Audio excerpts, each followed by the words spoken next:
Hi, this is a short tutorial on how to log out Kucoin account. So if you want to log out your Kucoin, you follow the steps in this video. The first step is to click on the mobile app.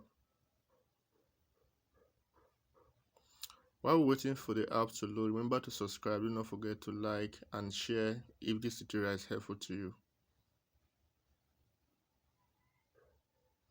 So now once you click on it, for you to be sure that your account is logged in already, you now click at this icon.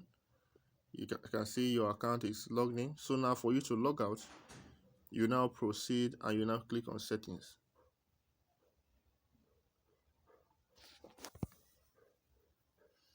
So once you click on settings, you now scroll down to logout.